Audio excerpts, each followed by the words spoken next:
definitely hit home. You know, I was a little sad once I heard the news and stuff, but you know, just got to keep moving forward. I feel like, you know, God does things for a reason, and I feel like He put me here for a reason, and hopefully I just find a better spot that would cherish me a little more, I guess you can say. Back on the open market. Welcome into sports, everyone. Last November, Arizona Western men's hoop star Yaxel Lendeborg seemed to have his future all figured out, moving closer to home and taking one step closer to playing at the Mecca of Madison Square Garden after signing with St. John's University. But the news this week for Lendeborg, a decommitment from St. John's and reopening his recruitment.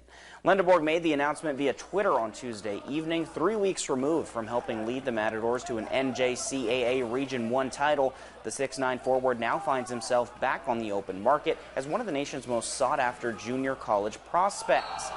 If you're asking why, you can take a look at the events that have transpired at St. John's over the last several weeks, starting with the firing of head coach Mike Anderson, who was involved in Lendeborg's recruiting process, ultimately leading to the hiring of longtime coach Rick Pitino last Monday.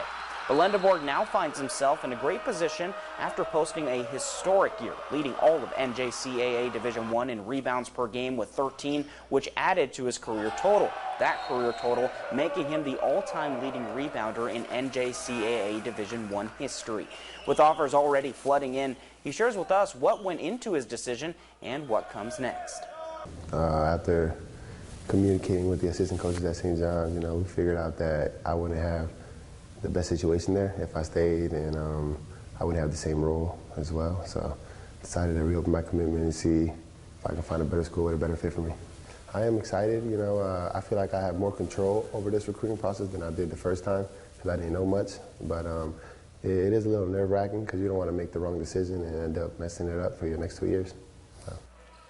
And the stove is hot right now for Yaxel. He tells us the list of schools that have already reached out is countless. Texas Tech, Charleston, Tulsa, and Florida International are just some of the names interested. He says he's excited to redo the process and take his talents somewhere else.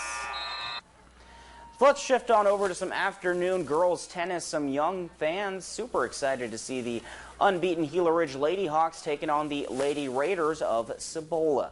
We picked this up in the doubles round after the Hawks swept through the singles to go up 6-0. There you see Lily Morel and Nicole Ray Jimenez taking down Adelmi Duarte and Dulce Alvarado.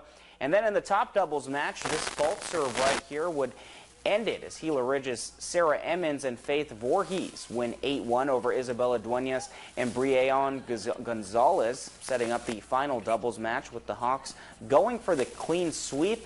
Kaylee Hutchins and Rachel Gardner taking on Cecilia Islas and Diana Albor. The Hawks duo trying to hang on to a slight lead.